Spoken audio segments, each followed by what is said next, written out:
A gente, cada um escreveu de acordo com uma área que estava estudando ali naquele momento. E eu comecei a ter interesse por estudar essa questão de gênero na arquitetura e no urbanismo quando eu estava fazendo meu trabalho final de graduação, que eu estava discutindo a questão do espaço público, espaço privado e apropriação de espaço, com as intervenções que eu faço tricô, e aí eu comecei a fazer um trabalho com grupos de tricô, de curso de crochê e tricô em igrejas no interior, que era onde eu estudava, que era em São João del Rei, Minas Gerais. E aí, durante essa minha experiência, esse meu contato com esses grupos, só tinham senhoras, assim, no grupo. Então eu estava ali naquele meio de senhoras, e aí eu falei, poxa, então eu preciso colocar no meu trabalho alguma coisa sobre a mulher, assim, na história da criação da cidade. Aí eu fui procurar alguma coisa sobre isso, e eu não achei quase nada, assim, sobre o assunto. Eu falei, nossa, pouquíssimas coisas. E aí eu fiz esse panorama histórico um pouco da mulher, assim, na criação da cidade desde o início, assim. Na polis, quando o espaço público ele era só permitido para o homem, as mulheres ficavam todas dentro de casa, né?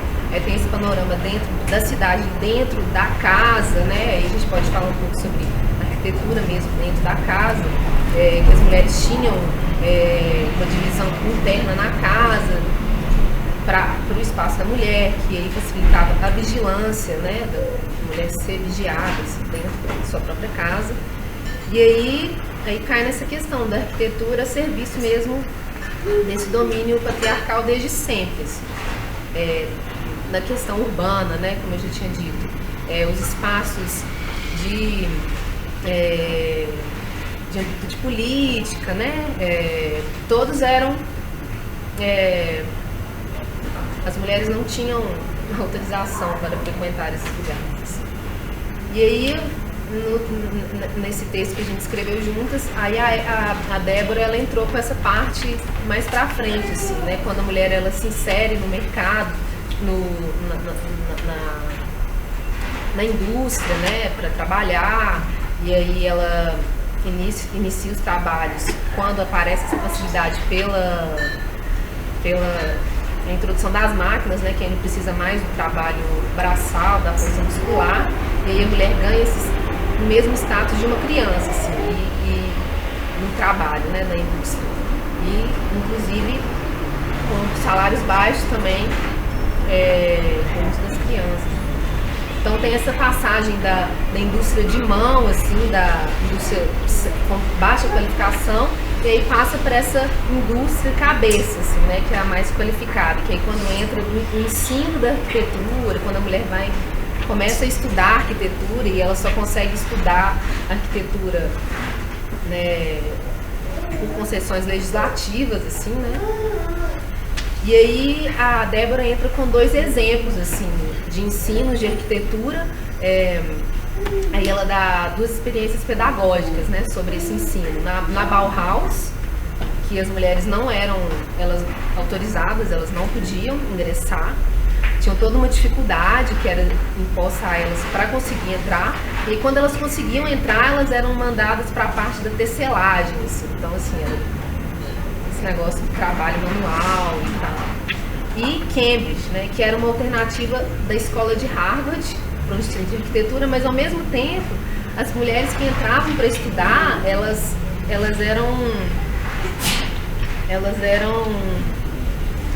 os projetos que elas faziam sempre eram projetos de arquitetura exclusivamente doméstica, então assim, ficava tudo muito voltado assim para isso. Assim.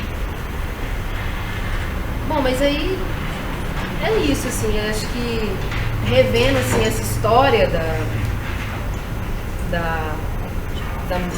essa história, né, da cidade, enfim, a gente revê essa história e a gente vê que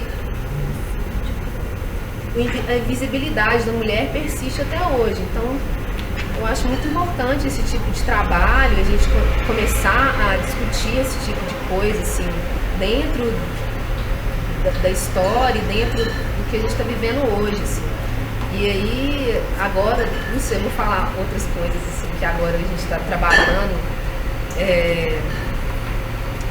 Entrar nessa questão que também estou me interessando muito, que eu não sou daqui de São Paulo, eu sou de Belo Horizonte. E agora nesse trabalho que a gente está tendo na prefeitura e com os conselhos participativos, que não sei se você sabe, mas o nosso trabalho é fazer revisão dos planos regionais das subprefeituras de São Paulo. E a gente está tendo contato com os conselhos participativos. E aí tem todo esse lance das cotas, né, de mulheres nos conselhos e tal. E acho que é bem legal esse, sei lá, tô sugerindo, porque eu não vou ficar aqui em São Paulo, mas um tema bem legal para ser levantado, assim, sobre a questão da participação das mulheres nesses lugares também, assim, conselhos, enfim. É isso.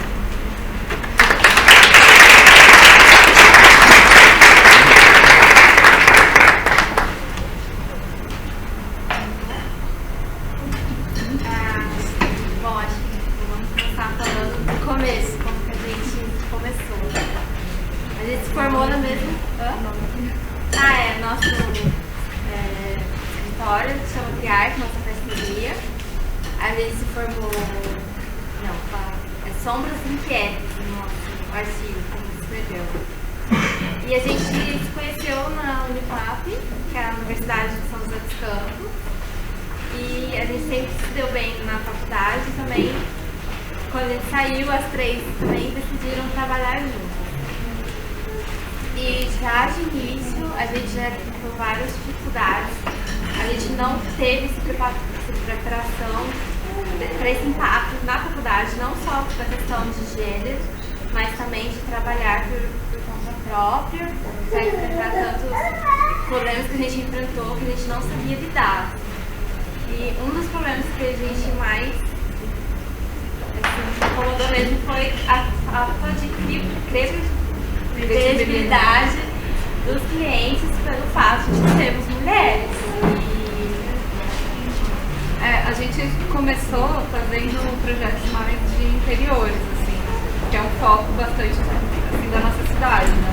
E a gente sentia que quando a gente tinha algum cliente de um projeto que envolvesse uma construção, por exemplo, de um edifício, eles sempre olhavam pra gente com aquela cara de: será que vocês dão conta, sabe? Será que vocês vão conseguir fazer?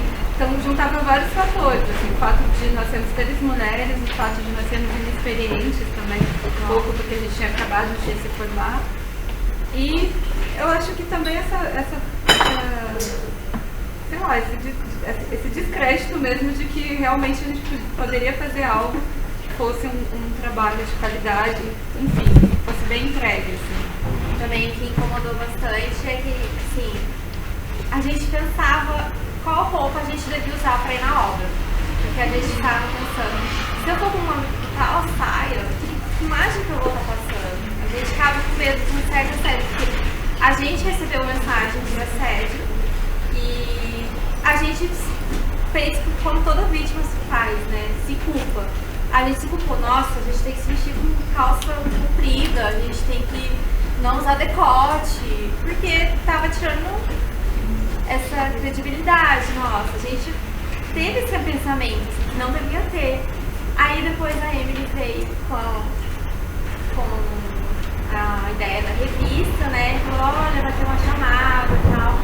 E aí a gente falou, bora pensar nisso, bora juntar, bora enfrentar isso, né?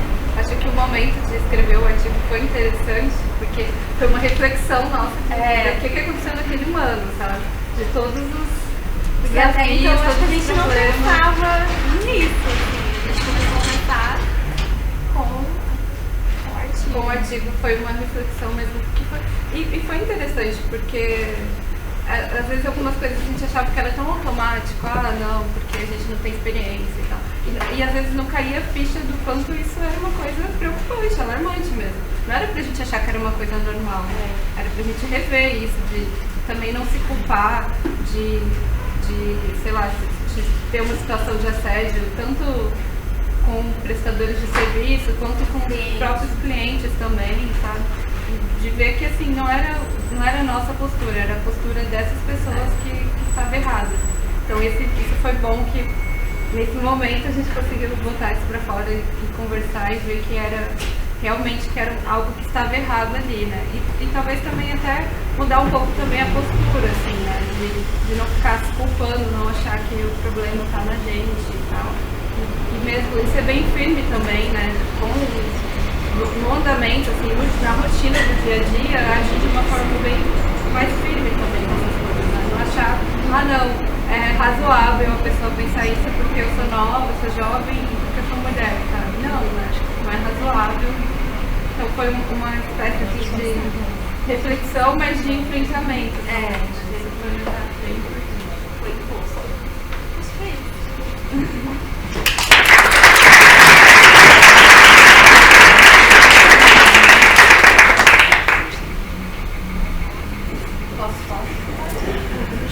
Meu nome é Joyce, sou arquiteta urbanista desde 2010, formada pela Universidade 9 de Julho.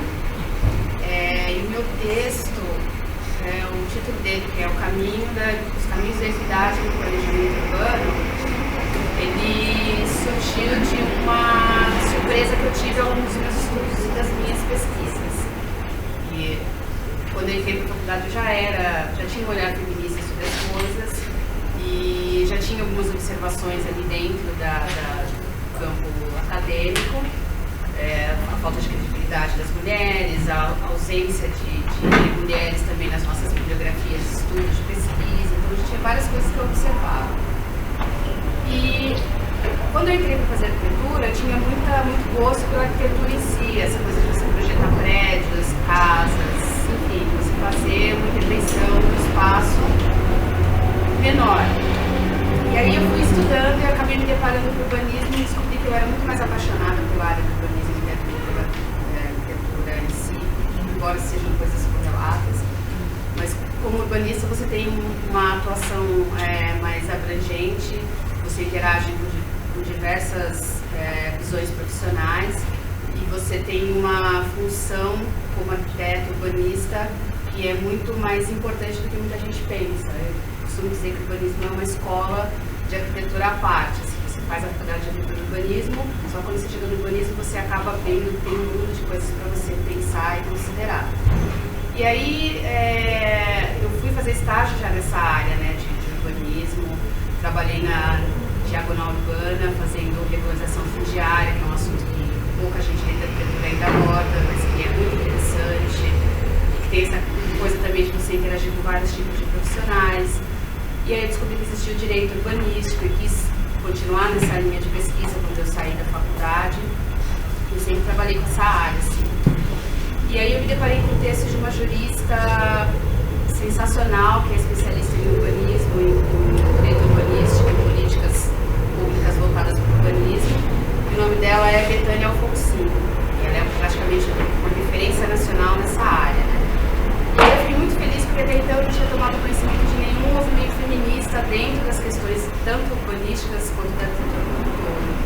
E a Betânia Alfonsine, ela vem com esse questionamento, ela não se assume como feminista, mas ela tem todo o olhar direcionado para a questão da mulher. E aí eu li um texto dela chamado Cidade para Todos, Cidade para Todas, que fala dessa questão do direito à cidade, de como a mulher não exerce esse direito à cidade. A gente tem esse direito no papel que a gente anda para lá e para cá, vai, faz mil coisas, trabalha, estuda, mas a gente tem uma limitação muito grande de exercer o direito à cidade, né? Então a gente tem sempre condicionantes como, por exemplo, o horário que a gente anda, os lugares onde a gente vai frequentar, os lugares onde a gente vai passar. A gente tem fortes informações na cidade de apagamento da atuação da mulher. A gente tem vários monumentos e vários símbolos que direcionam para a importância do homem na formação das cidades, não na participação das mulheres. E aí foi refletindo sobre todas essas questões, escrevi esse texto, pensando mais profundamente nessa questão e tentando me focar nas políticas públicas de planejamento urbano, que elas já nascem equivocadas. Na raiz delas, você já não tem um pensamento direcionado à equidade de gênero e, claro, tudo que eu falo, sendo mulher negra, eu estou sempre puxando para um recorte racial, sempre racializando esse discurso. Então, assim, intenção nas minhas pesquisas para os próximos tempos aí é justamente pegar essa coisa de você entender que a cidade, ela é a situação que a gente tem na cidade, mesmo na cidade enquanto espaço físico, ela é uma reprodução do que acontece na cidade no nível social. Então, se a gente tem uma sociedade que ela é marcada por problemas estruturais como racismo, como machismo, como homofobia, enfim, essas questões que a gente está sempre discutindo, a gente vai encontrar esse reflexo na formação física das cidades. Então, a gente tem uma cidade totalmente segregada, a gente tem ali o velho esquema da era colonial no desenho das cidades. Então, em geral, a gente tem a região central, onde tem toda a infraestrutura, tem todo um aporte para que aquelas pessoas que moram ali possam ter um conforto. E aí você vai para as bordas sociais, você encontra nas periferias pessoas de baixa renda que não têm acesso a essa mesma infraestrutura. E a gente, como mulher, a gente é duplamente afetada e triplamente quando você é uma mulher negra. Então você tem várias questões aí que precisam ser resolvidas. E muitas vezes as pessoas vão, por exemplo, nas favelas fazer intervenção, as escolas de arquitetura têm muito isso, de direcionar esse olhar para intervenções em áreas favelizadas e pensar um pouco nessa questão, mas o discurso ele emperra no momento em que você não considera as políticas de gênero e as políticas de raça. Você tem que pensar nisso, senão a coisa nunca vai mudar. Então a gente vê certas intervenções em áreas favelizadas. Vamos lá, vamos urbanizar essa favela aqui. Aí chega um pensamento de que a gente tem que fazer alguma coisa para que a população feminina gere renda. Então, aí ela vai ser costureira, ou ela vai sempre participar de alguma forma com aquelas profissões que já são estigmatizadas, que é aquela coisa, a mulher foi feita para cozinha, ou para... Você não forma gestoras urbanas técnicas que são capazes de discutir, enfim, ter uma visão mais específica sobre o ambiente que ela está morando. Então, todas essas questões eu fico pensando que eu pesquiso, virou um campo de pesquisa mesmo para mim. Eu quero ainda, nos próximos tempos, aí, iniciar um mestrado, e o meu foco vai ser sempre esse de pesquisa. Como que as políticas públicas urbanas podem atuar de modo que você tenha uma cidade mais justa e que a mulher possa exercer o seu direito a ela. E fazendo sempre o recorte racial e tudo mais. E aí a gente tem algumas proposições que vão para esse caminho, né? E algumas descobertas que vão sendo feitas, eu não lembro se cita exatamente no texto, porque eu não vi o texto antes de vir para cá. Mas, por exemplo, a gente fala tem alguns pontos que falam em feminização da pobreza, é um assunto pouco discutido. Então, por que a mulher ela é mais pobre que o homem? Ela é naturalmente mais pobre que o homem, mesmo quando ela está numa classe social superior. Porque ela não tem o acesso à posse da terra. Então, a gente tem ali algumas políticas que já dão um sinal de que estão olhando para esse lado, mas ainda é muito pouco. Então, as mulheres não são donas do espaço urbano de maneira que ela possa gerar uma renda em cima daquilo. E aí vai indo, tem diversas reflexões que a gente pode fazer, é um campo muito amplo. E aí eu escrevi esse texto baseado nesses estudos e me norteando pelas reflexões da professora Betânia Fonsin, que foi minha professora também quando eu comecei a fazer pós em direito urbanístico. E aí eu quis abordar essa questão, né? A gente fala muito do apagamento das mulheres na arquitetura, mas eu acho que vale a pena a gente também olhar para o lado urbanístico, porque a gente pode fazer uma intervenção muito maior e focar também em mulheres que não são arquitetas, que também estão produzindo e também estão refletindo no espaço que a gente habita. E aí, acho que é isso.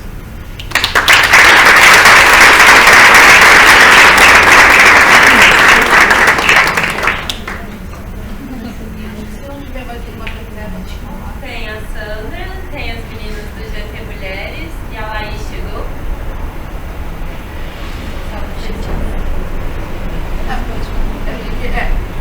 Eu não mudar um pouquinho de assunto, mas posso eu falar então?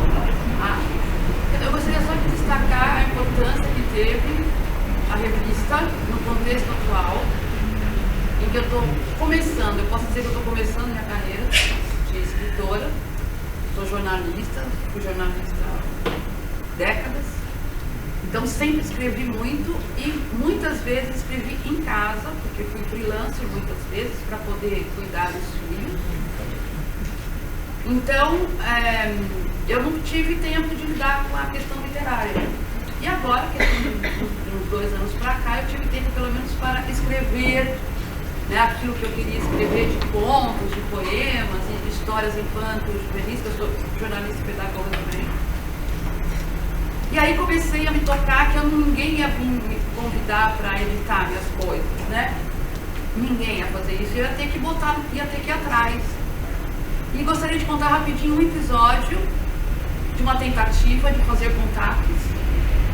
Foi a seguinte: uma pessoa muito querida na época me convidou e falou: você tem que começar a frequentar debates literários para poder se antenar com as pessoas.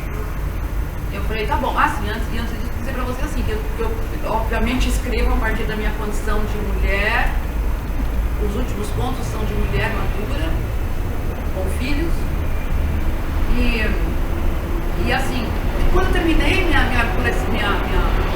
meus contos, são 70 páginas, eu olhei e falei, nossa, ficou forte, quer dizer, ficou aquilo que eu sou, né? Sou uma mulher que pensa a condição da mulher desde sempre, né? Eu sempre pensei essa condição e sempre fui muito crítica. E isso explica muita coisa na vida da gente, né? E aí eu falei, não vai ser fácil. Eu fui ingênua no começo, achei que todo mundo ia se interessar, até pelo viés verdadeiro que tem, e depois a gente vê que não é bem assim. Porque quem escolhe o que vai ser editado são muitos homens, né? E aí então esse episódio aconteceu. Eu fui num debate, quando eu chego na Livraria Cultura, está acontecendo um debate, eram 3 homens conversando. Eu já me senti estranha, eu falei, eu não sei se eu queria vir, né? Aonde que eu vou me achar aqui? Para piorar, um deles, todos os escritores já publicaram. E um deles estava, o assunto dele é que ele estava fazendo um livro sobre o que ele estava vivendo. E o que ele estava vivendo era ter de escrever uma criança de 2 anos do lado. Quer dizer, isso, e todo mundo achou bacana. Eu falei, bom, então esse assunto, quer dizer, eu tenho muito, porque assim, a vida inteira, sempre com muitas crianças do lado, porque tem os amiguinhos, porque não tem ninguém para cuidar, e tem que amamentar, né? E fazer tudo isso escrevendo sempre. Eu achei aquilo muito difícil, de você sair de casa para assistir uma realidade que você não se reconhece. E depois teve mais um ingrediente, que foi sair de lá, conheci, fui apresentada para um deles, e foi bem interessante, conversamos, e comprei o livro dele, claro, li os contos, gostei. E depois veio assim, um amigo meu, esse amigo que me apresentou, falou assim, ele gostou muito de você, mande um e-mail, mande os seus contos, mas por favor, não vá com isso de feminismo para cima dele. Então assim, eu dali pra frente comecei a ficar perdida, porque eu falei, gente, eu não posso abrir mão daquilo que é, né? Eu não vou perder meu tempo com quem não vai ler. Então aquilo começa a te irritar bastante. E aí você manda, mas fala, vamos ver o que vai dar. De repente apareceu a revista, de repente me avisaram, e de repente eu mandei, e de repente vocês aceitaram o conto. Então esse é o primeiro conto meu que está sendo editado em papel, e eu adoro a materialidade, acho a proposta da revista impressa é muito legal, embora eu saiba das dificuldades todas. Então, poxa, só começo, 1000 parabéns para vocês.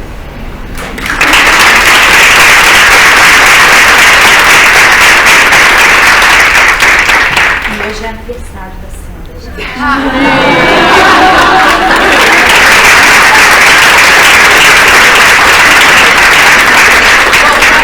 Eu vou dizer que esse é um grande presente, né, gente? É o máximo, né, esse presente da Arquitetas Invisíveis para mim.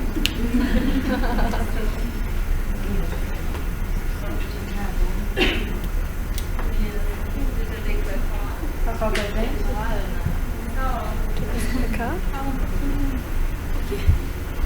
Vocês querem falar?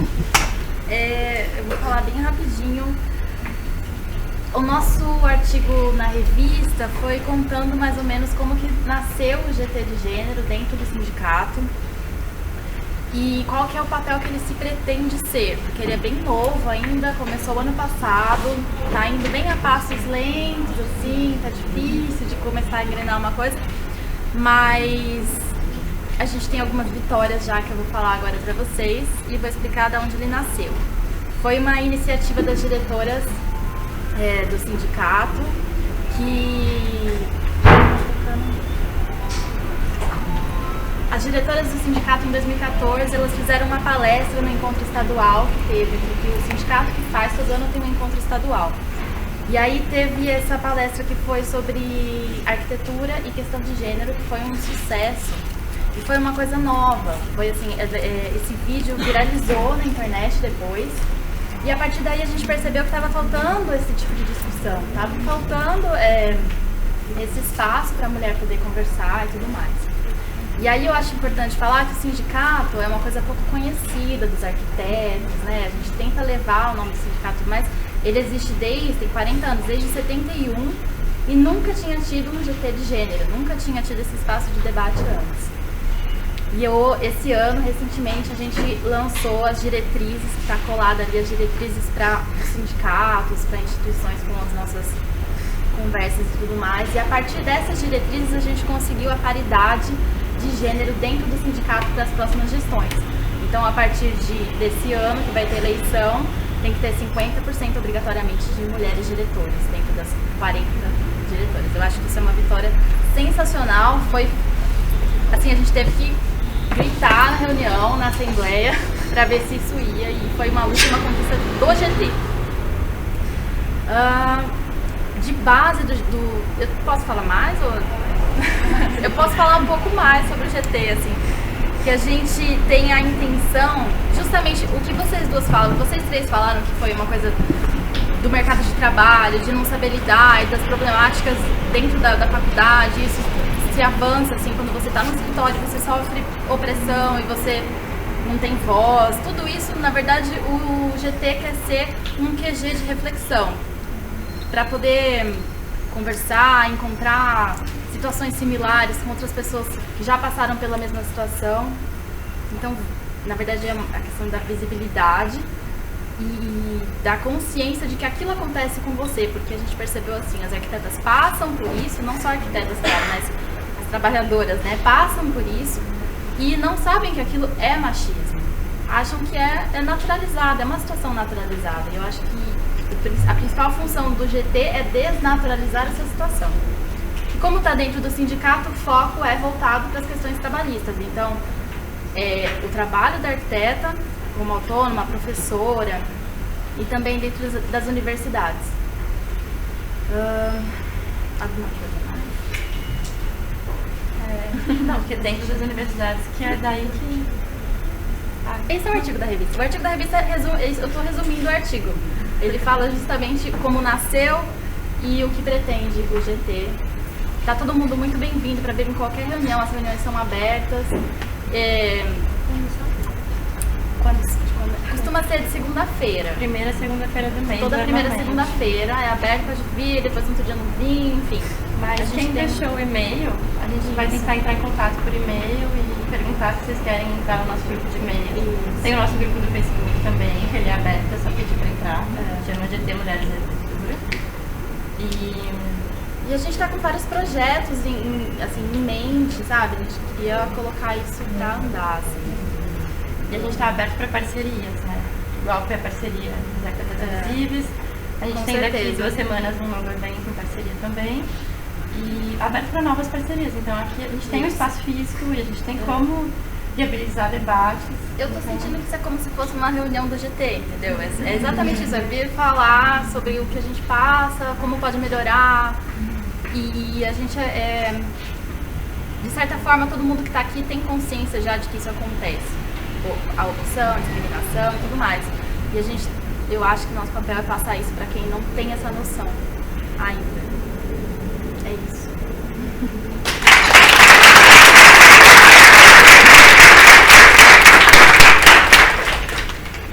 Bom, acho que eu sei que o horário fica difícil, assim, pra muita gente. Eu queria saber se alguém quer levantar algum questionamento para as pessoas que estão aqui, que não escreveram, né?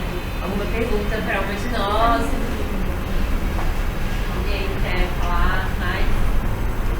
Por que a outra edição da revista foi em inglês e não em espanhol? Oi? Por que a outra edição vai ser em inglês e não em espanhol? Porque atualmente das meninas que têm disponíveis para fazer traduções, a gente não, eu nem sou fluente, mas as meninas que são disponíveis, majoritariamente elas falam inglês. A gente não tem gente que fala espanhol disponível para fazer as traduções. Inclusive, se vocês quiserem espalhar a notícia, se alguém quis, sim, fazer um grupo e traduzir a revista para o espanhol, a gente diagrama ela para o espanhol e publica também, desde a primeira edição. Achei que tinha um debate político em volta disso. Então, a gente levantou esse debate porque a gente não queria lançar a revista em inglês a princípio. Foi uma questão de não fazer só em uma língua, porque a gente queria dialogar com mais gente. E teve trabalhos que a gente recebeu em inglês. E por essa proximidade que a gente tem com o inglês, a gente acabou optando, mas a gente resolveu questionar isso para justamente ver se encontra pessoas disponíveis para fazer as traduções em espanhol. Aí esse artigo que a Hannah, que é uma dos integrantes do coletivo, escreveu foi justamente para levantar essa bola e ver quem responde e tudo mais. A proposta da revista é ser semestral, anual, quanto para tiver, como que vai ser assim? A proposta da revista, a princípio, é ser anual, dependendo das pernas que a gente tiver ano que vem, porque teoricamente vai ser um ano mais tranquilo, mas não sei. E dependendo da quantidade de conteúdo que a gente receber também, porque o edital ele é aberto. Nesse último a gente recebeu 40 trabalhos, selecionou 30. Não sei quantos que a gente vai receber agora, dependendo da quantidade de material que a gente tiver, a gente pode inclusive encurtar esse prazo entre edições. Mas a princípio a gente está se propondo a fazer uma revista anual. Como que vocês fizeram post com essas outras pessoas na Itália, na mídia, no Facebook? Mas aí eles mandaram um artigo em inglês sobre arquitetura também, a questão de gênero para arquitetura. Isso, é isso mesmo. Tem algumas, assim, a gente nasceu na universidade, né? Hoje em dia só tem 2 que ainda não se formaram, mas a gente estava em contato com professoras pesquisadoras da UNB. E aí algumas delas fizeram uma ponte com pesquisadoras de outros países que acabaram divulgando e chamando alunas delas para publicar. Então a parte foi isso. Tem 2 das meninas que eu não sei como que elas ficaram sabendo, mas a gente ficou muito feliz de receber esse material, porque o trabalho da arquiteta do Líbano foi sobre campos de refugiados. E ela escreveu sobre a experiência dela com projetar campos de refugiados com olhar de gênero. Então esse trabalho me marcou muito, assim, porque é uma coisa que a gente tem pouquíssimo contato aqui no Brasil, mas que no contexto mundial é um debate muito importante de ser feito. E o site também a gente tentou, assim, não é 100% do conteúdo que está traduzido, mas a gente tentou traduzir boa parte dele. E o fato do site estar em inglês também tornou a revista mais acessível para outras pesquisadoras de outros países. É isso, vamos espalhar a notícia. Sobre isso, um pouco, eu queria saber as perspectivas de distribuição que vocês têm para a revista. Tá, a gente conseguiu imprimir 1000 exemplares. E aí a gente já vendeu mais ou menos metade. Agora a gente está tentando continuar as vendas pela internet, cobrando uma taxa simbólica de correio e mantendo o valor, mas os correios deram indicativo de greve. E aí a gente talvez tenha que paralisar as vendas um pouco. A gente está procurando parceiros, pessoas que se propõem a vender a revista sem cobrar nada em cima. Porque dos contatos que a gente fez até agora, as pessoas estavam cobrando uma taxa de entre 30% e 40% do valor da revista só para vender ela nas lojas. E como a nossa proposta é livre de interesses econômicos, ninguém até esse momento ganhou nada em cima da revista, a gente resolveu segurar um pouco a bola e não fazer esse tipo de acordo e continuar procurando lugares que talvez tenham essa disponibilidade de revender a revista pelo preço de custo dela. Aí, por enquanto é isso. A segunda edição, a gente ainda não sabe nem se a gente vai conseguir imprimir. A gente já participou de alguns editais de patrocínio, mas a gente não foi selecionada e a gente vai continuar tentando. Mas a princípio, se sobrar dinheiro dessa primeira edição a gente vai investir para fazer a tiragem da segunda edição no ano que vem. E a distribuição, a gente liga para amigo, vai viajar para tal lugar, leva uma caixa. Foi assim que as revistas vieram aqui para São Paulo, de gente que veio visitar e trouxe uma caixa na mala. Então, por enquanto, a gente está bem aí na parceria com quem está podendo ajudar, está ajudando. E as vendas por internet? As vendas por internet, as pessoas mandam um e-mail pra gente demonstrando interesse e a gente responde com a conta bancária de uma das meninas que se dispôs a controlar o financeiro. A pessoa deposita e a gente manda por correio, assim que é possível. Normalmente não é de um dia pro outro. Mais alguma questão? Eu queria convidar as meninas que abriram a roda para encerrar com mais um canto pra gente. E aí depois fica aberto pra gente ficar ali no terraço, comer mais alguma coisa, trocar uma ideia. E é isso, gente.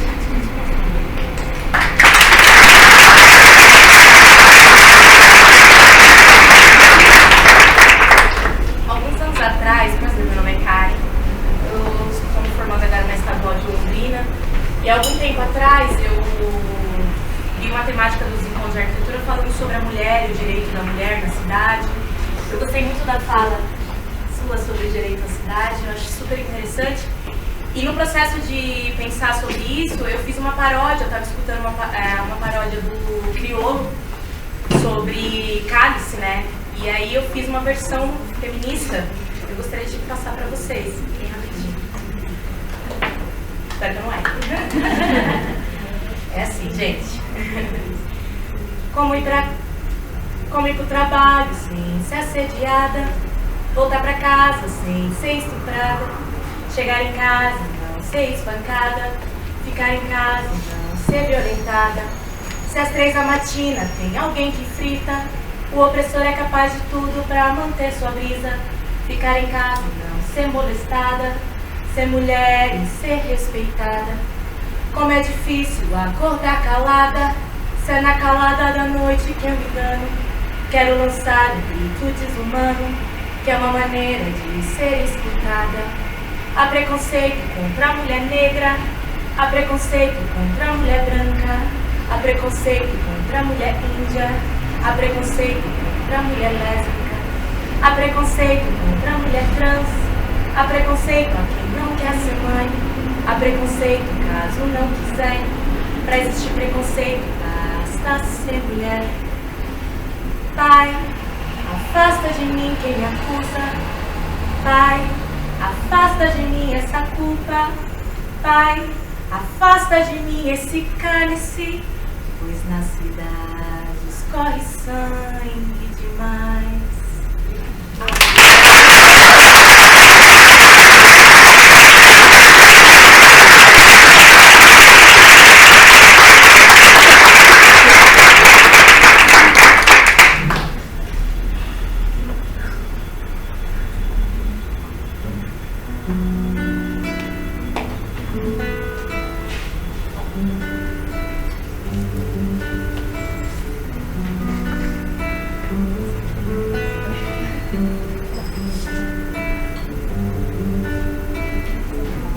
Parece muito fácil mudar a mente alheia, fazer reforma agrária, uivar pra lua cheia.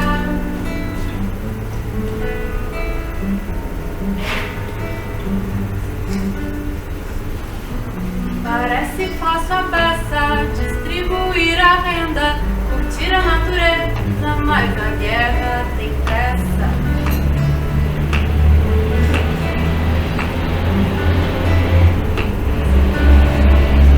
Parece fácil pra caramba dividir o tato, casa, cama, se declarar a quem se ama.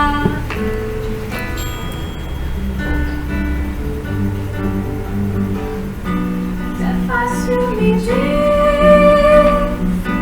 mudar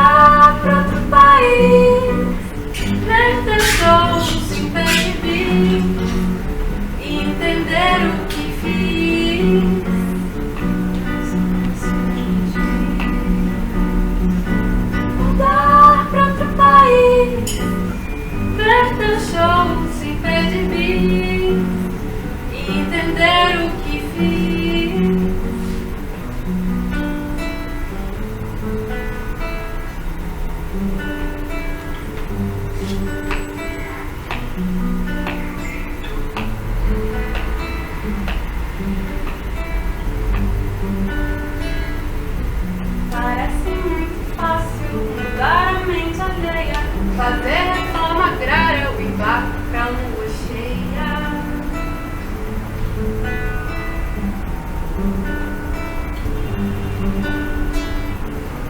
Parece fácil abraçar, distribuir a renda, curtir a natureza, mas a guerra tem pressa.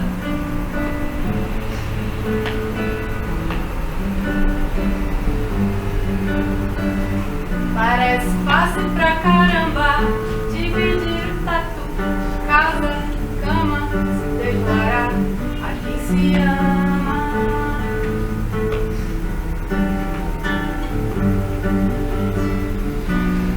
Fácil me diz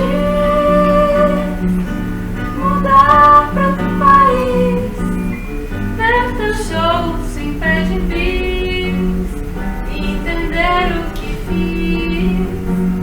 Parece fácil, mas não é ser homem, ser mulher, entender o que se é. Parece fácil, te juro, dizer adeus, viver no seu mundo, ser mais segura.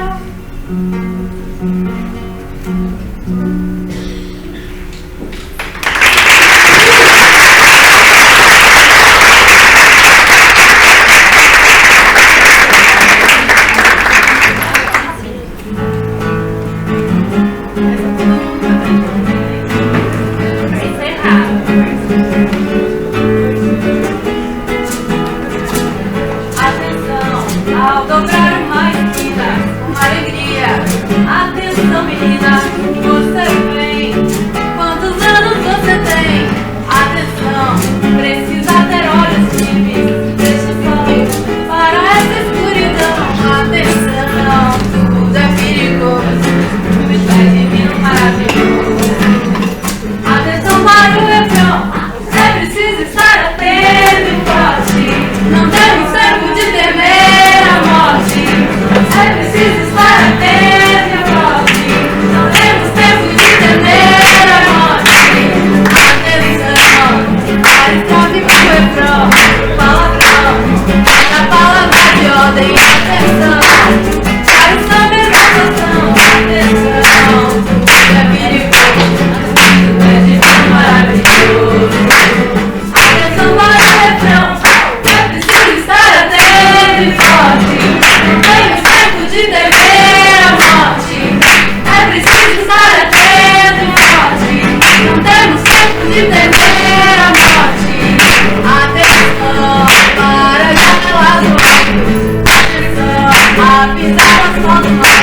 Atenção para o sangue sobre o chão. Atenção, tudo é perigoso, tudo é divino, maravilhoso. Atenção para o refrão, é preciso estar atento e forte. Não temos tempo de temer a morte. É preciso estar atento e forte. Não temos tempo de temer a morte.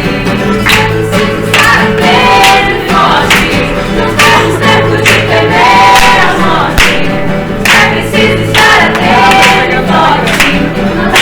forte. Não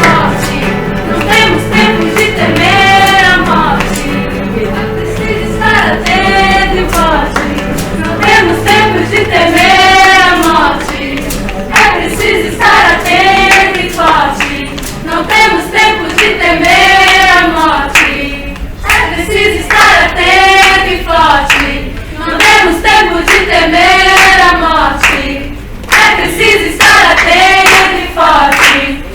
tempo de temer a morte. É preciso estar atento e forte. Não temos tempo de temer a morte.